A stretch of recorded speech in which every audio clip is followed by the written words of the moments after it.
JIN Radio presents What's Up in Japan. All right, hello everyone. Welcome to Japan Indies. I'm your host DJ Aki, and we are in our new corner called What's Up Japan, or actually a revamped corner called What's Up Japan, where we take a look at things happening around Japan and making suggestions to you if you ever come to Japan about things you might want to try out here. And today I'm here with a very special guest. Please tell them who you are. Well, this special guest is Sleiman, and nice to meet you folks, and thank you for listening to Aki, or DJ Aki, I should say, DJ Aki's podcast. Thank you for coming on and joining us today. So, Sleiman, please tell us about what you do, like what you've been doing in Japan when you were here before. Okay, well, for your listeners, I moved to Japan quite a number of years ago, and I stayed there for over a decade working in English teaching, but I wasn't there for English teaching. I had other reasons to be there, but I was there for over 10 years, and it was a good experience. Very good experience there. Yeah, we actually used to live in the same guest house, so like a lot of us were English teachers and also doing other things as well, so we got to know each other there, right? Yeah, that's right. We had a few adventures at the guest house. Quite a few interesting nights there, I recall. But anyway, that's for another another conversation. I think so, right? So I heard you've also been doing a travel vlog. Is that correct? Yeah. Ever since I left Japan, I've been working as a travel writer basically, and I do a lot of articles, about over 600 articles on sites in Japan and places to visit and things like that. And I'm currently writing a couple of guidebooks as well, so that's kind of keeping myself busy and active. Yeah, pretty interesting stuff. Nice, guidebooks as well. All right, what kind of places have you been to, like in Japan, like overall? I've been to quite a few places, but when you're there, or when I was there, I never thought of myself like as being one of those travelers traveling around Japan. I was just living in Japan and just visiting places, when I had the time. But I've been to like Niigata, Nagano Prefecture, Hiroshima, Nagasaki, Kyushu, lots and lots of places, Kyoto, Nara. Nice. Where else have I been? Maybe even the moon, if I can think about it. But yeah, quite a few places. Yeah. Cool, very cool. All right, so let's get into the meat of it. So, sure. Let's start with Tokyo, because I'm sure a lot of people are going to come to Tokyo for the first time. Where would you suggest people visit if they want to avoid the touristy crowds and things like that? Where would you suggest people visit if they come to Japan, at least come to Tokyo? Well, I mean, that's the good thing about Tokyo. I mean, it's such a huge city. It's such a massive place that there are places to visit that are just as good, maybe even better depending on your point of view, but certainly just as good as the tourist places, or the touristy places. And usually you just have to jump on a local train or subway and just spend 15 minutes, 20 minutes going out left, right, and center, and you found a place worth visiting. I mean, when I first moved to Japan, I used to live in an area called Setagaya, which is a nice little area, and they have this subway line in Setagaya. The subway, what's it called? The Setagaya tram line, I think it is. Little tram station, one of only two little tram lines in Tokyo still existing, I think. And it's about, maybe a 30-minute train ride, maybe a little bit longer between the first station and the last station. And you just buy a little ticket. It's only a couple of $100 and a couple of dollars. Nice. And you just spend the day just, hopping on, hopping off the tram and visiting little temples and shrines and parks and things like that. It's a really lovely little place. You can spend a lot of time doing that. Well, it sounds perfect for those backpackers out there who just want to save some money and just kind of visit different areas and kind of explore, right? It's beautiful. I mean, you will save money. I mean, it's just, 200 yen, I think it is. It's been a while since I wrote it, but it's a very simple day pass that you can pick up and you just, hop on the train or the tram and visit. It's not so much a backpacker's place though, because Setagaya is kind of a suburban residential area. Good point. So I think backpackers would probably head off to more of the country type areas, perhaps.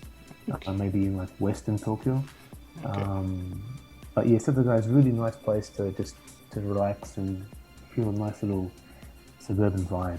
So more like if you're exploring the city and trying to learn, not just kind of visit the crowded areas, but maybe go hang out around some less crowded areas and feel the vibe kind of thing.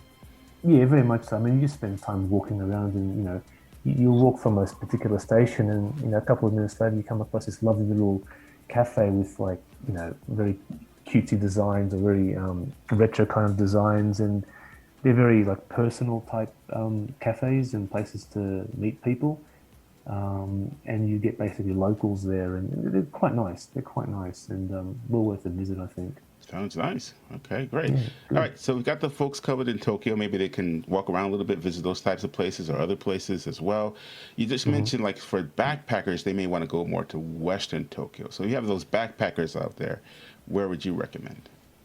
Yeah, well, Western Tokyo is what they call the Tama region, and when people think of Tokyo, they probably think of like you know wall-to-wall technology and skyscrapers and that sort of anime type world. But Western Tokyo is like literally outside of the central area of Tokyo, and they call it the Tama region, and there's about 30 or so. What is it? Yeah, 30 villages and towns and cities that make up this area, and it's just basically nature, more or less. It's not like a touristy spot in the way central Tokyo is, but there's certainly more than enough tourist locations like mountains and hidden temples and things like that. Um, if you go like just close to the edge of central Tokyo, but in the Tama region, you could go to, for example, what's it called? Kichijoji. Mm. You probably, you've heard of that place. Yeah, very nice place actually. Right, exactly. But you go west from there, and it starts to become more and more, I guess, I won't say rural, but it's heading towards a rural vibe, countryside vibe. And for example, Mount Hinode in Hinode town, lovely mountain, the hour or so on the train from literally central Tokyo, and kind of a mountain. It's easy enough access. A Nice. little soba restaurant here and there, a little noodle shop, places like that. Really good places. I think most people might probably know if they look at the tour guides, things like that. They'll find like Mount, what's it, Mount Takao Well, is this pretty famous, right? Oh, Mount Takao is lovely. That's probably my favorite place in all of Tokyo. It's Yeah. in Mount Takao, for your listeners. It's literally on the edge of central Tokyo. It's what they call a day trip out of Tokyo. It's a small mountain, maybe 550 meters high or something like that. Not very big at all, but 2 million people per year, pre-pandemic, of course, but 2 million people would visit this mountain every year, and it's just wow. It's a splendid, splendid way to spend the day. It really is. It's got everything you need. Yeah, I have to agree. I mean, I've been up it twice, and it's interesting because it's got different levels of climbers. So if you want to go the simple way, you can go up the cable car. If you want to go up a more complicated way, they have that too. So I And so I actually, think there's like 6 hiking trails, and yeah, yeah, they're not all complicated. Like some of them are quite easy to hike up, but it's just a beautiful place. I yeah. mean, temples, shrines, beautiful view from the summit, cable cars. There's even a hot spring at the base if you want to, relax your body and everything. It's just great, Nice. absolutely great. So it sounds like it has something for everyone who's just going to hang out and track or likes hiking and stuff like that. Oh yeah, yeah. Everyone goes there. I mean, you have old people climbing up the mountains. You have young kids going up the mountains. I mean, you can make it challenging for yourself by choosing certain trails. Mm, That's fine. I mean, it's not like a super duper hiking place, but no. it's good enough to hike and enjoy. Um, I remember the first time I went there. It was a New Year's period, and it was my first time to climb up the mountain. And I'm watching all these old ladies literally just climbing up the mountain, thinking to myself, "Geez, if these people can do it, why can't I do it?" It's just great. It really is recommended. I guess it's also because a lot of people, I'm sure, like think about going up Mount Fuji, but not everyone can do that. So I think, That's a challenge, Mount yeah, Fuji. I don't recommend that unless you're serious about it. mm, A lot of people they misunderstand how difficult that mountain is. I think it looks so easy because it's such a beautiful symmetrical conical shape, and you think, oh, it's straightforward, climb up the mountain, but it's almost 4,000 meters high, right? yeah, yeah. A lot of That's people have to that's go huge. back because because it gets so the air gets so thin up there at some point. Well, that's right. I have one friend who climbed it, and she misunderstood or misread the time it takes to get up there, and she had to leave early because she couldn't make it to the top and get back down in time. Oh. Because if you're planning to do that, you need to sort of stay a night in one of the trail huts. That's usually the best way to do it. But the path that she took didn't allow that, or made it difficult for her to do that. So she ended up having to sort of leave before reaching the summit, which is unfortunate. Wow. So it is a bit of a challenge, that mountain, and I recommend going there and climbing it, but it's not what people think it is. You got to be aware of the time and where it's not that easy, and just I guess do your research and kind of. That's right. Be ready for it. That's Okay. Right. That's right. So we got Western Tokyo. All right. So now let's get out of Tokyo. Let's go outside of Tokyo. So you have a lot of different places, of course, around Japan. Any places that stand out for you as a place that maybe if someone's coming to visit Japan, they really should try and visit? Okay. Everyone's heard of the big Buddha statue in Kamakura in Japan. Everyone's seen a photo of it, even if they don't know the place. Right. That's one of the largest metal statues in Japan of the seated Buddha. However, it's a huge tourist spot as well. If you want to see something just as big, made out of stone, don't go west from Tokyo. Go east into Chiba Prefecture. Chiba? That's right. When you land in Narita Airport, Narita Airport's not actually in Tokyo. It services Tokyo, but actually it's located in Chiba Prefecture. And in Chiba Prefecture, there's a place called Mount Nokogiri, Nokogiri-yama. Have you heard of it? That's the first time I've heard it, actually. Yeah, it's kind of, it means sore mountain, like sawtooth, sore mountain. And there's this rock statue of the Buddha. It's the largest rock statue all of Japan. It's a huge monster. If it wanted to do sumo wrestling, it'd become a champion in no time. It's just huge. And the mountain is beautiful. When you cross over to the mountain and you see these massive statue plus all the wood, not wood carvings, sorry, the rock carvings in the mountains. Yeah, it's just fantastic. It really is, and not many people know about it. Certainly not overseas visitors, and I highly recommend that. It's just as impressive as the big Buddha in Kamakura. That's good information. So definitely, because I have also been to Kamakura. Like, as you said, it's nice, but it's touristy, and you do run into a lot of people there. But yeah, going someplace like Chiba and trying to see a stone. I've never seen a big stone Buddha statue. So it's huge. It's a big thing. Just type in Saw Mountain in Chiba, and you'll find links and all that sort of stuff. And it's great. It's a solid day out. The travel to get there is not as easy as say getting to Kamakura or those places, but it's not that difficult either. I mean, you know how good Japanese trains are. Oh yeah, you can trust them. So you can trust them. All right, sound good. All right, so we got the Buddha statue in Chiba. How about some of the more far out places, like you talked about Hokkaido or Okinawa, things like that? Any recommendations in those areas? Or? But the furthest north I've been is, actually, in Niigata Prefecture. Niigata. Yeah, Niigata's a great place for a lot of things. But there's an island off the coast of Niigata Prefecture. It's part of Niigata Prefecture. It's called Sado Island. Have you heard of Sado Island? I have heard of Sado Island. I've never been there, of course, but I've heard of Sado Island. Yeah, it used to be I guess in old Japan, it's the place where you send people who are in exile. Yes, that's right. Yeah, and it has that kind of image because that's where it's like far away from the rest of Japan, so to speak. And of course, these days it's not far at all, but back in those days it was. And it's famous for having a gold mine that was in use during the Edo period, and I think it was one of the major suppliers of gold or gold for the government in those days. Wow. But what made it really interesting when I visited it was it's also the history of Noh theatre. I don't know if your listeners have heard of Noh theatre. Noh theatre, yeah. Okay, really? Yeah, one of the person who was involved in creating and establishing the rules of Noh theatre was exiled there. Huh. And so the whole island became, a center of Noh theatre. So you have Noh performances, rustic style Noh performances in shrines Hmm.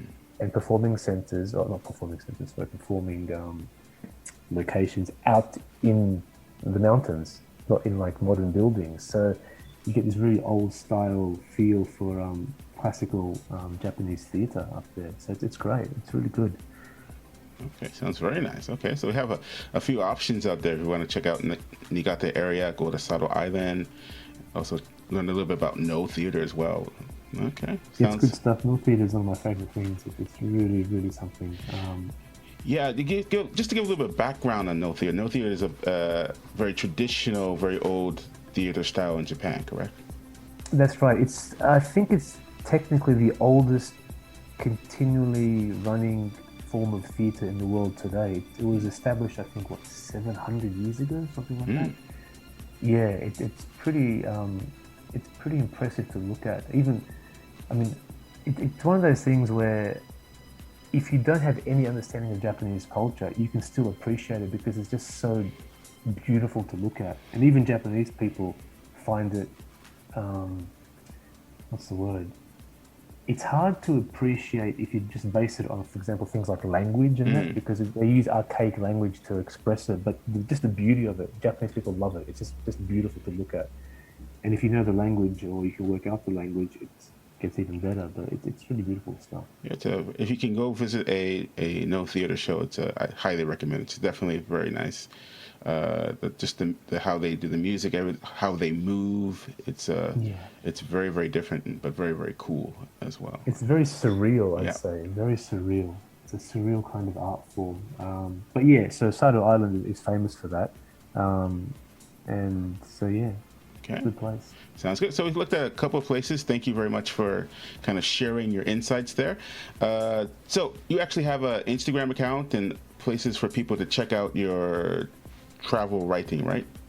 That's right, yes. My Instagram account is Sleiman.Azizi, which is my name. So it's Sleiman dot Azizi. Okay. And you'll find me posting pretty much every day things about Japan, trying to promote travel to Japan. And my writing is basically for a travel company named Japan Travel. So if you go to japantravel.com, you'll find you find the website and just type in my name and you'll find all my articles and other people's articles about Japan. That's good. When we post this, we're going to put all that in the links in this description below, so you can check it out. People can check it out. So definitely, if you can, check out his sites on Instagram and japantravel.com, right? Yeah, en.japantravel.com, sorry. Okay. en.japantravel. Okay, we'll put that in there. Sounds cool. All right. But that's not the only thing, right? You actually have a book out. Is that correct? Let's do some promotion. Come on. Some promotion, yeah. Giddy up, boy. All right. Well, I went to Japan to study martial arts, and I spent 10 years there doing that. And a friend of mine decided to write a book about our experiences practicing this art. And at first I was hesitant to do that, but I finally went with the program, and we co-authored a book called The Art of Life and Death. It's just basically our experiences and how we dealt with what we were learning in the martial arts over there. And from that book, I wrote a few more, I guess, self-published books. And yeah, just go to Amazon and put my name in there, and you'll probably find something.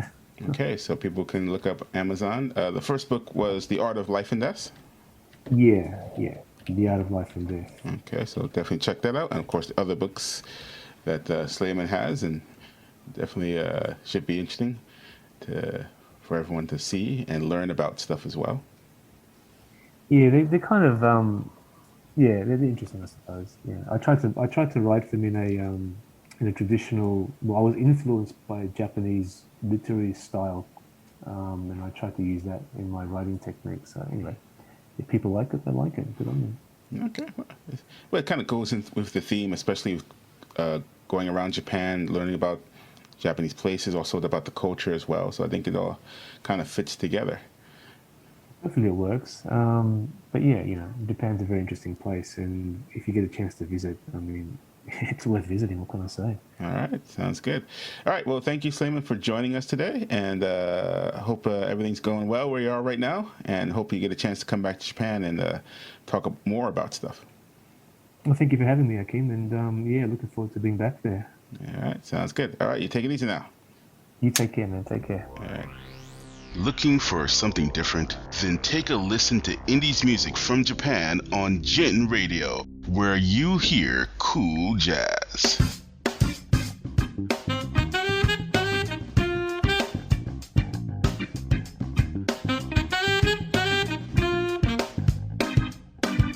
Exciting pop rock.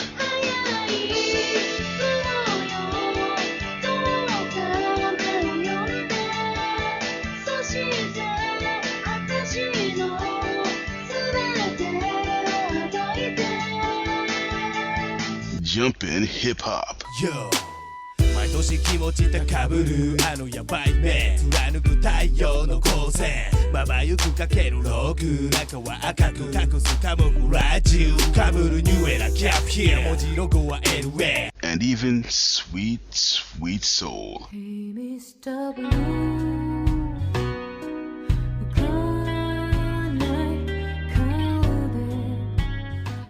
All brought to you by JIN Radio on www.japanindies.com, the home for indies music in Japan.